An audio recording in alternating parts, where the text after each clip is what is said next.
क्या आप कभी सोचते हैं कि जीवन में सच्चा सुख क्या है? क्या आप कभी सोचते हैं कि मृत्यु से कैसे निडर होकर जीना चाहिए? आज मैं आपको एक ऐसी कहानी सुनाने जा रहा हूँ जो आपको इन प्रश्नों का उत्तर देगी। आइए कहानी शुरू करते हैं। इससे पहले कि आप इस कहानी में खो जाइए, अभी इस चैनल को सब्सक्राइब कर लें। एक बार की बात है, एक नौजवान युवक बुद्ध के पास आता है और उनसे कहता है कि हे बुद्ध, क्या आप मेरे एक सवाल का जवाब देंगे? बुद्ध ने मुस्कुराते हुए कहा कि पूछो, क्या पूछना है? इसके बाद उस युवक ने कहा कि हे बुद्ध, मेरी उम्र अभी बहुत ज्यादा नहीं है, लेकिन मैं बहुत परेशान रहता हूँ, बहुत दुखी रहता हूँ। मैं आपसे यह जानना चाहता हूँ कि मेरे जीवन में अभी से इतनी दुख है तो मेरी जिंदगी तो अभी बहुत बाकी है। क्या मेरे जीवन में दुख बढ़ते ही रहेंगे कि इन दुखों से छुटकारा पाने का कोई रास्ता नहीं है? यह सुनकर बुद्ध कहते हैं कि कहाँ है तुम्हारे दुख? मुझे तो दिखाई नहीं दे रहे। यह सुनकर वह युवक कहता है कि यह बुद्ध, दुख तो मेरे अंदर है, मेरे भीतर है, वह आपको कैसे दिखाई देंगे? यह सुनकर बुद्ध उसी व्यक्ति से पूछते हैं कि क्या तुम्हें अपने दुख दिखाई देते हैं? वो युवक कहता है कि यहाँ बुद्ध में अपने दुखों को भली भांति देख कर रहा हूँ। तब बुद्ध ने पूछा कि दुखों का मूल क्या है बुद्ध में? और उस युवक में चर्चा चल ही रही होती है कि तभी एक भिक्षु दौड़कर वहाँ पर आता है। वह भिक्षु तथागत बुद्ध के कान में कुछ कहता है। इसके बाद बुद्ध उसी वक्त से कहते हैं कि चलो, आज मैं तुम्हें जीवन का सत्य दिखाने के लिए एक जगह पर लेकर चलता हूँ। वहाँ पर तुम्हें कुछ भी नहीं बोलना है, चुपचाप सारी बातें सुनते रहना है। इसके बाद तुम्हें अपने सारे प्रश्नों के उत्तर खुद ही मिल जाएंगे। यह कहकर वह युवक गौतम बुद्ध के पीछे पीछे चलने लगता है। कुछ दूर मिलने के बाद गौतम बुद्ध एक घर में प्रवेश करते हैं। घर में प्रवेश करने के बाद वो युवक और तथागत बुद्ध देखते हैं कि वहाँ पर बहुत सारे लोग खड़े हैं और बीच में चारपाई पर एक वृद्ध आदमी लेटा हुआ है। बुद्ध को देखते ही सभी लोगों ने उनके लिए रास्ते बनाए और बुद्ध उस आदमी के पास वही उसके चारपाई पर जाकर बैठ जाते हैं। वह युवक भी पास में ही बैठ जाता है। इसके बाद वृद्ध आदमी जो चारपाई पर लेटा हुआ था कहना शुरू करता है कि हे बुद्ध, मैं नहीं जानता कि मेरे जीवन में कितनी सांसें और बचे हैं। पता नहीं किस वक्त मुझे भगवान के घर से बुलावा जाए। मैं मरने से पहले अपने कुछ सवालों के जवाब आपसे जानना चाहता हूँ। मुझे पता है कि उन सवालों के जवाब आप ही मुझे दे सकते हैं, इसीलिए मैंने आपको यहाँ पर बुलाया है। इसके बाद उस वृद्ध आदमी ने कहना शुरू किया कि बुद्ध, अपने आखिरी वक्त में मुझे अपने बचपन के दिन बहुत याद आ रहे हैं। मैं अपने बचपन के दिनों को याद करता हूँ और सोचता हूँ कि वह भी क्या दिन थे। ना कुछ पाने की फिक्र, ना कुछ खोने का गम। बचपन के उन दिनों को याद करके मेरी आंखों में आंसू आ जाते हैं। मुझे लगता है कि कितनी आजादी थी उस समय, मेरा मन कितना खुला हुआ था।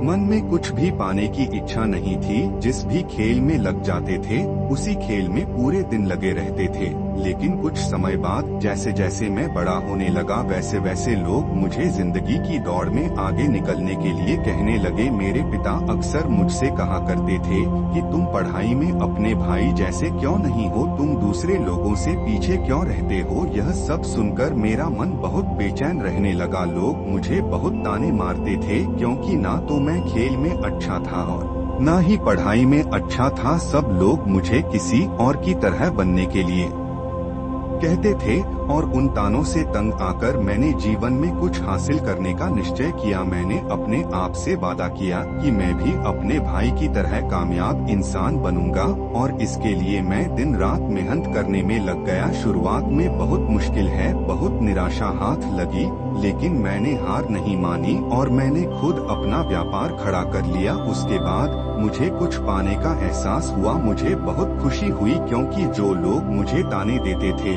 वही लोग अब मेरे आगे पीछे घूमने लगे थे। कुछ वक्त बाद एक रईस बेटी के साथ मेरी शादी हो गई और उसके बाद मुझे लग रहा था जैसे मेरा जीवन स्वर्ग बन गया हो। कुछ साल बाद मुझे 2 बेटे प्राप्त हुए। दोनों बहुत ही सुंदर और हर्ष थे। अब मेरा मन मेरे बच्चों के लिए कुछ करने को उत्सुक हो गया। मैं और भी ज्यादा धन कमाने में लग गया और जल्द ही मैं अपने नगर का सबसे बड़ा व्यापारी बन गया। सब कुछ अच्छा चल रहा था, लेकिन अनहोनी को कौन टाल सकता है। एक दिन अचानक मेरी पत्नी मुझे छोड़कर चल गई। इससे मुझे बहुत गहरा सदमा पहुंचा। मैं कई दिनों तक अपने घर से बाहर नहीं निकला। मेरे बेटे मुझे हिम्मत दे देते कि पिताजी माताजी तो नहीं रही और जो हो चुका वो वापस नहीं आ सकता, लेकिन हम दोनों भाई आपका हमेशा साथ देंगे, आपकी हमेशा सेवा करेंगे। आपको किसी बात की कोई चिंता करने की आवश्यकता नहीं है। और धीरे धीरे मैंने भी अपने मन को समझा लिया कि अब तो मुझे अपने प्रिया पत्नी के बिना ही जीना पड़ेगा। इसीलिए मैंने अपना मन अपने बेटों के साथ जोड़ लिया। उनकी खुशी में ही मुझे खुशी होती थी, उनके दुख में ही मुझे दुख होता था। इसके बाद मैंने कहा कि ये बुद्ध जीवन चक्र में अक्सर मुझे महसूस होता था कि आखिर जीवन क्या है, जीवन को उसकी गहराइयों में कैसे जाना जाए। यह कैसे जाना जाए कि मैं कौन हूँ और मैं इस दुनिया में क्या करने के लिए आया हूँ। ऐसे तमाम सवाल मेरे मन में उठते रहते थे। और मुझे आपके बारे में भी पता चला कि बुद्ध ऐसी ध्यान की प्रणालियों बताते हैं जिससे जीवन का मतलब समझा जा सकता है। लेकिन मैं हमेशा सोचता रहता था कि पहले मैं अपने जीवन से दुखों और परेशानी को दूर कर देता हूँ, उसके बाद ध्यान में मैं अपना पूरा मन लगाऊंगा। और यही सोच सोच कर मैं कभी ध्यान नहीं कर पाता था। धीरे धीरे वक्त बीता है और आखिर में उम्र ढलने के बाद मैं बीमार पड़ गया। वैसे मेरे जीवन में कोई कमी नहीं रही। मेरे बेटों ने मेरा अच्छा साथ दिया। मैंने जीवन में बहुत कुछ हासिल भी किया, लेकिन अब मैं अपने जीवन में अगर पीछे मुड़कर देखता हूँ तो मुझे एहसास होता है कि मेरे बचपन के दिन ही सबसे प्यारे दिन थे। तब उस आदमी ने बुद्ध से पूछा, मैं चंद मिनट का मेहमान हूँ, यह मैं जानता हूँ, लेकिन क्या कुछ ऐसा सूत्र मुझे बता सकते हैं जिससे कि मैं सुकून से मर सकूं। मेरे मन के सारे सवाल जवाब शांत हो जाए और मैं जीवन का असली मतलब समझकर मर सकूं। यह सुनकर बुद्ध ने कहा कि हर इंसान को बचपन के दिन प्रिय क्यों होते हैं, क्योंकि उस समय उसे कोई भी चिंता ही नहीं रहती। वह आजाद होता है, उसके मन में कोई लालसा नहीं होती। जिस काम में भी लग जाता है उसी में मग्न हो जाता है। लेकिन जैसे जैसे इंसान की आयु बढ़ाने लगती है वैसे वैसे उसकी इच्छाएं, उसकी कामनाएं दिन ब दिन बढ़ती जाती हैं। और इसीलिए अक्सर इंसान भविष्य की तैयारी में लगा रहता है या फिर अतीत के बारे में सोचता रहता है और वह वर्तमान में जीना भूल जाता है। और वहीं अगर हम किसी छोटे बच्चे को देखें तो उसके लिए कोई भविष्य या कोई अतीत नहीं होता, उसके लिए बस वर्तमान होता है और इसीलिए वह वर्तमान में पूरा आनंदित होकर रहता है। तुमने अपना पूरा जीवन अपनी कामयाब हो, अपने बेटों, अपनी पत्नी और अपने भविष्य की योजनाओं में ही बिता दिया और तुम हमेशा यही सोचते रहे कि पहले मैं अपने जीवन को व्यवस्थित कर लेता हूँ और उसके बाद सत्य की खोज करूँगा, उसके बाद ध्यान करूँगा। लेकिन हम यह भूल जाते हैं कि कल कभी नहीं आता। भविष्य की योजनाएं कभी पूरी नहीं होती। जब एक योजना पूरी होती है तो हमारा मन दूसरी योजनाएं बना लेता है और इस प्रकार जीवन चक्र चलता रहता है। और अब आखिरी समय में जब मृत्यु तुम्हारी सैया पर लेटी हुई है तो तुम्हें एहसास हो रहा है कि मैंने जीवन में कुछ भी हासिल नहीं किया। अब तुम्हें लग रहा है कि जो भी तुमने किया उसमें से तुम एक सुई भी अपने साथ नहीं ले जा सकते। अगर यही बात तुम उस वक्त समझ लेते, मृत्यु कभी निश्चित होकर नहीं आती, वह तो कभी भी आ सकती है। अगर यह बात उस वक्त तुम्हारा समझ लेता तो तुम उसी वक्त ध्यान और सत्य की खोज में लग जाते। तुम कोई ऐसी चीज खोजने की कोशिश करते जो तुम्हारे साथ जा सके, जो तुम्हें परिपूर्णता से मरने का मार्ग दिखा सके। उस वृद्ध आदमी ने हाथ जोड़कर बुद्ध से कहा कि बुद्ध, यह तो मैं जानता हूँ कि मुझसे गलतियाँ हुई हैं, मैंने अपने जीवन को सार्थक रूप से जिया ही नहीं और इस बात का मुझे बहुत गहरे में एहसास हो चुका है। लेकिन मैं आपसे फिर से वही सूत्र जानना चाहता हूँ कि क्या मैं परिपूर्ण था के साथ नहीं मर सकता? क्या मुझे अभी सत्य की कोई झलक नहीं मिल सकती? यह सुनकर बुद्ध ने उस आदमी का बहुत सहलाते हुए कहा कि अब तो एक ही सूत्र समझने लायक रह जाता है, और वह सूत्र यह है कि तुमने जीवन में जो कुछ भी पाया या जो कुछ भी खोया वह सब यहीं पर छोड़कर चले जाओ। उसको अपने मन के साथ जोड़कर मत ले जाओ। अपने मन में यह भाव पैदा करो कि तुमने अपने जीवन से बहुत कुछ सीख लिया और वास्तविकता में तुमने अपने जीवन में बहुत प्रगति की है, क्योंकि तुमने यह जान लिया है कि जीवन में कुछ भी सार्थक नहीं है, और यह जानना भी बहुत बड़ी उपलब्धि होती है। लोग जीवन भर जीते जीते मर जाते हैं, लेकिन उन्हें जीवन की निरर्थक का कोई पता नहीं चलता। इसीलिए अभी अपने मन से सारे सवाल गिरा दो और यह भाव पैदा करो कि जीवन में जो कुछ जानने जैसा था वह मैंने जान लिया है, और अब जीवन में कुछ भी जानने ऐसा नहीं बचा है।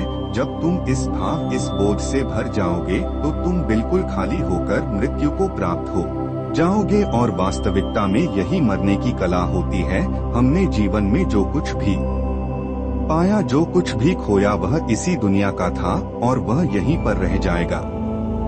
हमारे साथ कुछ भी नहीं जाएगा, हम खाली जाएंगे, हम बिल्कुल खाली जाएंगे। और जो लोग अपने मन से बिल्कुल खाली होकर जाते हैं, वास्तव में उनके अंदर ज्ञान का दीप जल जाता है, और वह आगे चलकर दूसरे जन्मों में उसे निर्वाण की स्थिति को प्राप्त कर सकते हैं।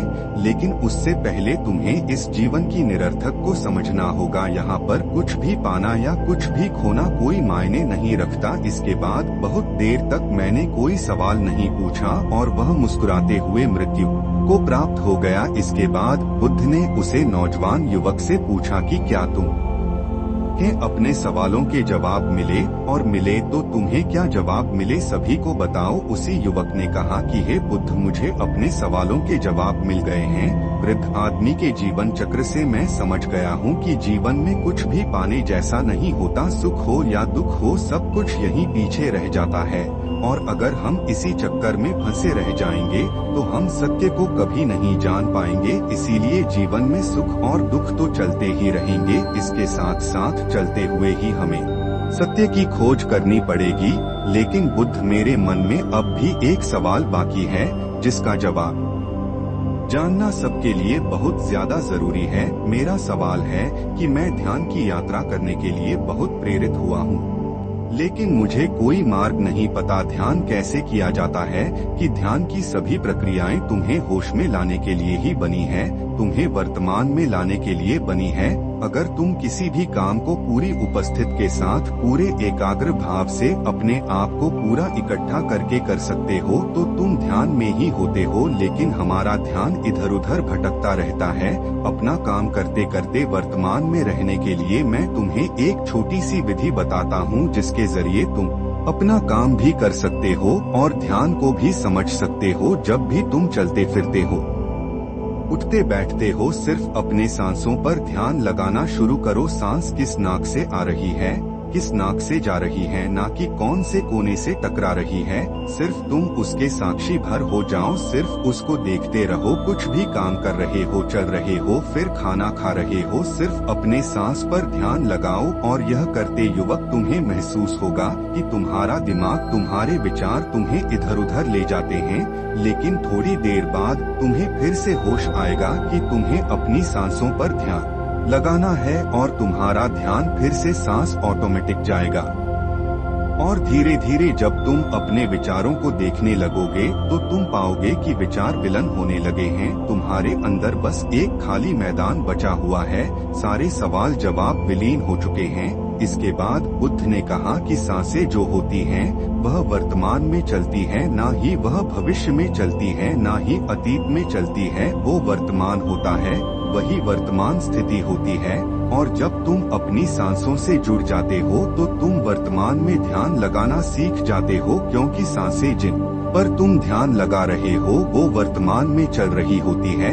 इसके बाद धीरे धीरे कदम दर कदम तुम्हें ध्यान का खुद ही एहसास होने लगेगा। फिर तुम जो भी काम करोगे उसमें तुम्हारा पूरा चित्त लगा होगा। तो शुरुआत वहीं से करो जहां पर तुम हो, यहीं से अभी से अपनी सांसों को पकड़ना शुरू कर दो। तो दोस्तों, कैसी लगी आपको यह कहानी कमेंट सेक्शन में जरूर बताना, और अच्छी लगी तो इस चैनल को सब्सक्राइब करना मत भूलना। तो मिलते हैं अगले कहानी में, तब तक के लिए अपना ख्याल रखें।